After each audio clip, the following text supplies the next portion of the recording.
তুমি চাইলে মাত্র 5টা দিন দিয়ে তুমি তোমার সাধারণ গণিতটা তুলতে পারো, শেষ করতে পারো, খতম করতে পারো। তার প্ল্যান আজকে শেয়ার করব। তুমি কিভাবে এই 5 দিনে এতগুলো অধ্যায়, প্রায় 3টা, এখানে 2টা, 5টা, এখানে 2টা, 7টা, 8টা অধ্যায় কমপ্লিট করবা। সৃজনশীল, নৈবেত্তিক, সংক্ষিপ্ত প্রশ্ন পার্ট বাই পার্ট আমরা ক্লিয়ার করবো। ডে বাই ডে কী করবা পুরো প্ল্যানিং শেয়ার করছি। তাই সম্পূর্ণ ভিডিও দেখো। আজকে এই ভিডিওটা আমরা আমাদের সাজেশন শিট থেকে কভার করছি। চাইলে তুমি যে কোনো বই, গাইড, সাপ্লিমেন্ট, টেস্ট পেপার যেখান থেকে পড়ো না কেন, ঠিক এইভাবে অধ্যায়গুলো পড়বা, অধ্যায়গুলো কমপ্লিট করবা। তাই চলো আমরা ভিডিওটি শুরু করি। যারা এখন আমাদের চ্যানেল সাবস্ক্রাইব করেন, ফলো করে রাখো। আর আমাদের তোমাদের এসএসসি 26 সাজেশন কোর্সে যারা ভর্তি হতে চাও, বিস্তারিত দেখে নাও, চাইলে কোর্সে জয়েন করতে পারো। তুমি যদি এসএসসি 26 পরীক্ষা A+ পেতে চাও, তাহলে এখনই যুক্ত আমাদের 290 টাকার সাজেশন কোর্সে। এই কোর্সে তুমি পাচ্ছ সকল সাবজেক্টের 90% কমন সাজেশন, অধ্যায়ভিত্তিক সৃজনশীল প্রশ্ন, সংক্ষিপ্ত প্রশ্ন, উত্তর সহ সকল বিষয়ের MCQ শিট, এছাড়াও ইংরেজি গ্রামার অংশ উত্তর সহ সকল অধ্যায়ের গুরুত্বপূর্ণ ক এবং খ প্রশ্ন, অনলাইন পরীক্ষার সকল আপডেট, গত 10 বছরের প্রশ্ন এবং দৈনিক রুটিন। ইতিমধ্যে আমাদের কোর্সে যুক্ত হয়েছে কয়েকশো শিক্ষার্থী এবং তারা সাজেশনগুলো ডাউনলোড করে পড়া শুরু করে দিয়েছে। তাই দেরি না করে এখনই যুক্ত আমাদের সাজেশন কোর্সে। এই নাম্বারে 290 টাকা বিকাশ বা নগদ থেকে সেন্ড মানি করে আমাদেরকে জানাও। বিস্তারিত কমেন্ট এবং ডিসক্রিপশনে দেওয়া রইল। আশা করি তুমি বিস্তারিত দেখেছো। চাইলে আমাদের কোর্সে জয়েন করে এরকমের শিটগুলো কালেক্ট করতে পারো। এরকম কিন্তু শুধু গণিতের না, তুমি প্রত্যেকটা বিষয়, বাংলা, ইংরেজি, তারপর গণিত, আইসিটি, ধর্ম, সমাজ বিজ্ঞান, গ্রুপ মেইন সাবজেক্টের কী পাবা, সংক্ষিপ্ত প্রশ্ন পাচ্ছ, সৃজনশীল প্রশ্ন পাচ্ছ, এবং প্রত্যেকটা অধ্যায়ে গুরুত্বপূর্ণ প্রশ্নগুলোকে এই যে 5 স্টার করে দেওয়া আছে, 5 স্টার দেওয়া আছে, কোনটা কোন বোর্ডে এসে সেগুলো লেখা আছে। বিশেষ করে এমসিকিউটাও দারুণ। এমসিকিউটাকে আমরা এত সুন্দর করে সাজিয়ে দেখতে পাচ্ছি যে গুরুত্বপূর্ণ এমসিকিউ, এখানে কোন এমসিকিউ কোন বোর্ডে এসে সেটা এখানে লেখা আছে, যাতে করে তোমরা যখন প্রিপারেশন নিবে তখন তোমরা বুঝতে পারবে আসলে তোমরা কোন বোর্ডগুলো সলভ করছো এবং সেগুলো পরীক্ষার জন্য কতটা গুরুত্বপূর্ণ। তাই এটা প্রত্যেকটা সাবজেক্টে পাচ্ছ। তো চলো এবার আর সাজেশন কোর্সে যুক্ত থেকে আমি জাস্ট ওই নাম্বার, যে ডিসক্রিপশন কমেন্টের নাম্বার রয়েছে, ওখানে 290 টাকা পাঠাও, আমরা কোর্সে জয়েন করে নিচ্ছি। শিটগুলো পাবা, ডাউনলোড করে বইগুলো দাগিয়ে পড়ালেখা করবা। এবার কথা বলি গণিতের ব্যাপারটা তোমরা কি করবা। খেয়াল করো, গণিত টোটাল 5 দিন তোমাকে কি করতে হবে। দেখো 5 দিন গণিতে অনেকের জন্য অনেক পর্যাপ্ত লাগেও না, 5 দিন, 3 দিনই শেষ করা যায়। আবার অনেকের জন্য মোটামুটি কেটে 5 দিনও বলা যেতে পারে কম হয়ে যায়। তবে আমার মনে হয় যে 5 দিন পারফেক্ট। তুমি চাইলে 2বারও খতম করতে পারো গণিতে 5 দিন, আবার চাইলে তুমি একবারও মোটামুটি ভালোভাবে খতম করতে পারো। আগে মানবন্টনটা বোঝো। গণিতের বীজগণিতের অংশ থেকে তোমার প্রশ্ন আসবে টোটাল 3টা, যেটা তোমার এখান থেকে 2টা করে কোশ্চেন আসবে।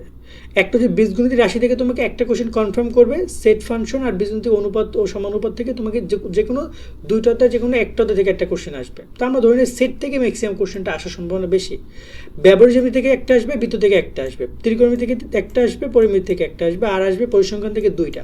এখন এই জায়গায় তোমরা পরিসংখ্যান থেকে কিন্তু 2টা প্রশ্নের উত্তর দিতে পারবা। সো আমরা এই 2টাকে পিক করি। এই 2টাকে যদি আমরা পিক করতে যাই, তারপর থাকে কি আমাদের টোটাল অ্যান্সার করতে হবে কয়টা। আমাদের যদি এখানে মানবন্টনে দেওয়া আছে, কি দেওয়া আছে দেখো, মানবন্টনে খুব সুন্দর করে বলে দেওয়া আছে যে আমাদেরকে টোটাল এখানে 5টা প্রশ্ন উত্তর দিতে হবে, সর্বনিম্ন 5টা। তার মানে আমি যদি এখান থেকে 2টা করে কোশ্চেন অ্যান্সার করি, যে দেখতে পাচ্ছ এখান থেকে আমি 2টা করি, আর বাকি থাকে 3টার জন্য আমি অধ্যায় পিক করতে পারি ত্রিকোণমিতি, ব্যবহারিক জ্যামিতি, আর হচ্ছে তোমার এখানে বীজগণিতিক রাশি। এই 3টা অধ্যায় পিক করতে পারি আমরা। 3টা অধ্যায় পড়লে মোটামুটি কেটে আমার 5টা প্রশ্ন কনফার্ম কমন পড়ছে এবং আমি অ্যান্সার করতে পারবো। অ্যান্ড তুমি চাইলে কিন্তু পরিমিতি অ্যান্সার করতে পারো, তুমি চাইলে বৃত্ত করতে পারো। সেক্ষেত্রে তোমাকে কিন্তু পরিসংখ্যান থেকে একটা অ্যান্সার করতে পারো, কারণ এখানে গ্রুপের একটু রেস্ট্রিকশন আছে। তোমাকে যে কোনো টপিক থেকে, প্রত্যেক বিভাগ থেকে একটা করে কোশ্চেন অ্যান্সার করতে হবে, তোমাকে করতেই হবে। মানে তুমি চাইলেই এখান থেকে 2টা করবা আর বীজগণিত থেকে করবা না, এটা হবে না। তোমাকে বীজগণিত থেকে করতেই হবে একটা কোশ্চেন অ্যান্সার, এখান থেকেও একটা, এখান থেকে একটা, 3টা, এখান থেকে একটা 4টা, আর বাকি যে একটা থাকে সেটা চাইলে তুমি এখানে টোটাল যে কোনো জায়গা থেকে তুমি সেটা চাইলে করতে পারো। সো ওভারঅল আমরা কি করছি, আমরা পরিসংখ্যান থেকে একটা বেশি করব, মানে পরিসংখ্যান থেকে আমরা 2টা করবো, আর কি করব, আর বাকি 3টা গ্রুপ থেকে আমরা 3টা কোশ্চেন করবো। যেমন এই অধ্যায় থেকে একটা, এখান থেকে একটা, এখান থেকে একটা, এবং এখান থেকে আমরা 2টা কোশ্চেন অ্যান্সার করবো। এভাবে প্ল্যান সাজাতে পারি। তুমি যদি পরিমিতি ভালো পারো তাহলে পরিমিতি থেকেও করতে পারো, ত্রিকোণমিতি না করে। তুমি বৃত্ত পারলে বৃত্ত করো, ব্যবহারিক জ্যামিতি বাদ দাও, যেটা তোমার খুশি। সো ওভারঅল এভাবে আগাইতে পারো। এবার আসি কীভাবে কি কমপ্লিট করতে পারো সেটা। খেয়াল করো, আমরা এখানে 5 দিনের কথা বলছি। আমার টোটাল এখানে কিন্তু এই যে 4টা অধ্যায়ের কথা আমরা বললাম একটু আগে, কোনটা 3, 7, 9 এবং 17, এই 4টা অধ্যায় কি বলো তো ভাইয়া? এই 4টাতে তোমাকে সৃজনশীলও পড়তে হবে, MCQ পড়তে হবে, সংক্ষিপ্ত প্রশ্নও পড়তে হবে, 4টা অধ্যায়। আর বাকি যে অধ্যায়গুলো থাকে 4টা, যেমন হচ্ছে তোমার এখানে কি আমি একটু অন্য কালার দিয়ে বুঝাই তোমাদেরকে। এই দেখো, এই যে কালারটা রয়েছে 2 নম্বর অধ্যায়, 11 নম্বর অধ্যায়, 8 নম্বর অধ্যায় এবং 16 নম্বর অধ্যায়, এই 4টা অধ্যায় কিন্তু তোমাকে এমসিকিউ এবং সংক্ষিপ্ত প্রশ্ন পড়তে হবে। তার মানে বুঝো, সৃজনশীল এমসিকিউ পড়বা 4টা অধ্যায়, আর শুধু এমসিকিউ পড়বা বাকি 4টা অধ্যায়। এইভাবে আগে বুঝতে হবে তোমাকে। দেন তুমি কি করছো, প্রথম দিন সকালবেলা তুমি যদি তোমার কাছে মনে হয় যে না তুমি কোনো কঠিন বিষয় দিয়ে শুরু করবে, তাহলে তুমি বীজগণিত থেকে শুরু করতে পারো। অনেকে আবার দেখা যায় বীজগণিত কঠিন মনে হয়, তাহলে আমি বলবো যে তুমি একটা সহজ বিষয় থেকে শুরু করতে পারো। সহজ বিষয় কি, আমি মনে করি সকালবেলা তুমি পরিসংখ্যান দিয়ে শুরু করো। তো মোটামুটি করে পরিসংখ্যান 2টা কোশ্চেনের জন্য তুমি ট্রাই করবা 2টা বেলা দেওয়ার জন্য, সকাল এবং বিকাল। যদি তুমি 2 বেলা সকাল বিকালে তুমি সৃজনশীলগুলো কমপ্লিট করে এমসিকিউগুলো কমপ্লিট করে, আমার মনে হয় যে পরিসংখ্যান 2টা বেলার মধ্যে কমপ্লিট হয়ে যায়। তার মানে কি 20 মার্ক। ওকে, দেন বাকি থেকে কি বলো তো ভাইয়া, বাকি থেকে তোমার আর মাত্র 4টা অধ্যায় বাকি থাকে। এখন এই জায়গায় তুমি কি করবা খেয়াল করো, সরি 3টা অধ্যায় বাকি থাকে আর 3টা অধ্যায়। তো এই জায়গায় রাত্রেবেলা তুমি এসে বসো ব্যবহারিক জ্যামিতি নিয়ে। ব্যবহারিক জ্যামিতি রাত্রেবেলা এবং সকালবেলার মধ্যে তুমি ব্যবহারিক জ্যামিতিটা খতম করে ফেলো। রাত এবং সকালের মধ্যে ব্যবহারিক জ্যামিতি খতম করে ফেলো, তোমার ব্যবহারিক জ্যামিতি 10 মার্ক কনফার্ম থাকছে। আশা করি সৃজনশীল এমসিকিউ তুমি 2 বেলার মধ্যে কমপ্লিট করতে পারবা। পরের দিন তুমি এসে ব্যবহারিক জ্যামিতি ত্রিকোণমিতি, সরি এখানে তো আমরা ত্রিকোণমিতি দেখাইছি, ব্যবহারিক জ্যামিতি ত্রিকোণমিতি রয়েছে। পরের দিন সকাল এবং বিকাল তুমি পুরো সময়টাই তুমি ত্রিকোণমিতি পারপাসে দাও। তার মানে 2 দিনে তোমার 3টা অধ্যায়ের সৃজনশীল নৈবিত্তিক তুমি শেষ করছো, আলহামদুলিল্লাহ। ওকে, দেন পরবর্তীতে তৃতীয় দিন তুমি প্রপারলি বীজগণিতিক রাশির উপরে দাও। তুমি যদি বীজগণিতিক রাশি না করো, তাহলে তোমার কী করতে হবে বলো তো, তোমাকে সেট ফাংশন পড়তে হবে, অনুপাত সমানুপাত পড়তে হবে। তাই আমি বলবো যে বীজগণিত রাশি নিয়ে তুমি কন্টিনিউ করো, বিশেষ করে বিগত সালগুলো সলভ করে যাও, আমরাও আমাদের কোর্স থেকে দেখাবো দাঁড়াও। সো তুমি কী করবা, পুরো একটা দিন পুরো দিনটাই তুমি বীজগণিত রাশির উপরে দিয়ে দাও। আর যদি মনে হয় যে না তুমি বীজগণিত রাশি পড়বা না, সেট ফাংশন পড়বা, তাহলে তুমি পুরো দিনটাই তুমি এই 2টা অধ্যায় সলভ করো। তার মানে তৃতীয় দিন 3 দিনের মধ্যে তোমার সৃজনশীল এবং এমসিকিউ 4টা অধ্যায় পুরোপুরি কমপ্লিট হয়ে যাচ্ছে। 4টা অধ্যায় মোটামুটি কমপ্লিট হয়ে যাচ্ছে। পরে তোমার এখানে টোটাল একটা দিন থাকবে, সকাল বিকাল রাত, এই 3 বেলা তুমি মোটামুটি বাকি যে অধ্যায়গুলো রয়েছে, এই একটা অধ্যায় রয়েছে, 2টা অধ্যায় রয়েছে, বৃত্ত 3টা অধ্যায়, পরিমিতি 4টা অধ্যায়, শুধু এমসিকিউগুলো দেখো। পরের দিনে তুমি বিভিন্ন বোর্ড কোশ্চেন সলভ করো, বিভিন্ন জায়গায় পরীক্ষাগুলো দাও, টেস্ট পরীক্ষার প্রশ্নগুলো সলভ করো, বিভিন্ন বিগত সালের প্রশ্ন সলভ করো, ট্রাই করো নিজে এক্সামগুলো দেওয়ার। আমি বলবো এভাবে পড়ো। একটা অধ্যায় তুমি কীভাবে পড়বো চলো সেটা একটু দেখিয়ে দিই। আমাদের কোর্সের শিট থেকে দেখিয়ে দিচ্ছি, খেয়াল করো। আমাদের কোর্সে যে শিটটা রয়েছে তোমাদের এখানে সংক্ষিপ্ত প্রশ্নগুলো তোমরা পেয়ে যাবা।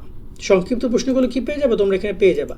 যেগুলো 5 স্টার দেওয়া সেগুলো খুবই গুরুত্বপূর্ণ, যেগুলো 5 স্টার দেওয়া খুবই গুরুত্বপূর্ণ, এগুলো সলভ করে যাবে। এগুলো তোমার খ নম্বরও সলভ হয়ে যাচ্ছে, খ নম্বরও সৃজনশীল কমন পড়বে ক খ, আবার সংক্ষিপ্ত প্রশ্ন তোমার এখান থেকে তুমি 20 মার্ক অ্যান্সার করতে পারবে আশা করি। এবং এখানে সৃজনশীল প্রশ্ন দেওয়া আছে, এরপরে কোনটা কোন বোর্ডে এসেছে সেটা দেওয়া আছে, এবং এখানে 5 স্টার দেওয়া আছে। 5 স্টার মানে অধিক গুরুত্বপূর্ণ, 3 স্টার মানে একটু কম গুরুত্বপূর্ণ। তো এইগুলো তোমরা সলভ করে যাবা, যেগুলো 5 স্টার দেওয়া আছে। তো এইভাবে করে তুমি যখন একটা অধ্যায়ের ধরুন 10 থেকে 15টা সৃজনশীল সলভ করছো, তারপর তুমি শুরু করবে এমসিকিউ। ওই অধ্যায় যতগুলো এমসিকিউ আছে, যেগুলো বিভিন্ন বোর্ডে এসে দেখতে পাচ্ছি বোর্ডের নাম লেখা আছে, এই এমসিকিউগুলো সলভ করবে। আমাদের এখানে কিন্তু অ্যান্সার সহ দেওয়া আছে, সৃজনশীল অ্যান্সারের যেহেতু সাজেশন কোর্স, শুধু সাজেশন কোর্স, সলিউশন না, সলিউশন তোমরা তোমাদের বই গাইড এগুলো পেয়ে যাবা। তো এখানে যতগুলো এমসিকিউ আছে তোমার এখানে টোটাল মনে হয় 100 বা এরকম এমসিকিউ থাকবে, প্রত্যেকটা অধ্যায় এরকম এমসিকিউ পাবা, ঠিক আছে। তো এমসিকিউগুলো সলভ করে তুমি এক্সাম সেন্টারে যাবে। আশা করা যায় তোমার যে এই অধ্যায় থেকে 4টা-5টা করে এমসিকিউ থাকবে মিনিমাম, প্রত্যেকটা অধ্যায় থেকে তোমরা এখানে ভালো একটা এমসিকিউ পাবে। এমসিকিউ নিয়েও এখানে কথা বলা আছে, তো এগুলো তোমরা এই 118টা এমসিকিউ থেকে আশা করি কমন পড়বে। সেট ফাংশনের বীজগণিত রাশিটা ঠিক একইভাবে সাজানো হয়েছে, দেখতে পাচ্ছ সংক্ষিপ্ত প্রশ্ন দেওয়া আছে এখানে গুরুত্বপূর্ণ 38টা, যার মধ্যে দেখবা যে অর্ধেকই তুমি অলরেডি পারো, এবং যেগুলো 5 স্টার সেগুলো খুবই গুরুত্বপূর্ণ। তারপর এখানে সৃজনশীল প্রশ্ন দেওয়া আছে, যেখানে গুরুত্বপূর্ণ সৃজনশীল প্রশ্নগুলো তোমরা এখানে পেয়ে যাবে। ওভারঅল এখান থেকে প্রায় 5 স্টার মিলে হয়তো বা 20-22টার মতো সংক্ষিপ্ত প্রশ্ন হবে, দেখতে পাচ্ছ টোটাল 28টা সংক্ষিপ্ত প্রশ্ন আমরা দিয়েছি। তার সাথে তোমরা সৃজনশীল প্রশ্ন দেওয়া হয়েছে, তার সাথে তোমরা এখানে গুরুত্বপূর্ণ এমসিকিউগুলো পাবা, কোনটা কোন বোর্ডে এসেছে সেগুলো সহ পাবা, যাতে করে তোমরা প্রস্তুতি অনেক ভালোভাবে নিতে পারো, বোর্ড কোশ্চেনগুলো একই সাথে সলভ করতে পারো। তো ঠিক এইরকমভাবে অধ্যায়গুলো কমপ্লিট করবা। তো আশা করি পুরো 5 দিন এটা প্ল্যানিং শেয়ার করেছি। তবে প্ল্যানিংটা তোমরা যদি আরেকটু ভিন্নভাবে করতে পারো, সেটা যদি আমি একদম ছোট্ট করে বলতে চাই, তুমি কী করবে বলো তো, তুমি এখানে প্রত্যেকটা দিন তুমি চেষ্টা করো, যদি তুমি খুব অ্যাগ্রেসিভলি কমপ্লিট করতে চাও, তাহলে সকালবেলা একটা অধ্যায়, বিকালবেলা একটা অধ্যায়, রাত্রেবেলা একটা অধ্যায়, 3টা অধ্যায় 3 দিনে 3 বেলায় কমপ্লিট করো। পরের দিন সকালবেলা আরেকটা অধ্যায় পড়ো, 4 বেলায় 4টা অধ্যায় সৃজনশীল এমসিকিউ সলভ করো, বিকালবেলা বাকি 2টা অধ্যায়ের এমসিকিউগুলো পড়ো, ঠিক আছে, বাকি 4টা অধ্যায়, আর পরের দিন তুমি আরেকবার রিভিশন দাও। চাইলে তুমি 3 দিনও খতম করতে পারো এই গণিতটা, যদি তোমার অলরেডি পড়া হয়ে থাকে, অধ্যায়গুলো কমপ্লিট হয়ে থাকে। ঠিক এরকমভাবে টানা 3টা দিন বা 5টা দিন সময় দিয়ে গণিতটা তুলে ফেলো, দেন এক্সামের আগে একবার রিভিশন দিবা ভালো করে, প্রত্যেকটা অধ্যায়, প্রত্যেকটা সূত্র, প্রত্যেকটা অঙ্কগুলো। দেন আশা করি একটা ভালো একটা মানে প্রিপারেশন নিয়ে এক্সাম সেন্টারে যেতে পারবা। আজকের মতো ভিডিও আমরা এখানে শেষ করছি। সকলে অনেক অনেক ভালো থাকবা। যারা কোর্সে জয়েন হতে চাও জয়েন হয়ে যাও। আল্লাহ হাফেজ।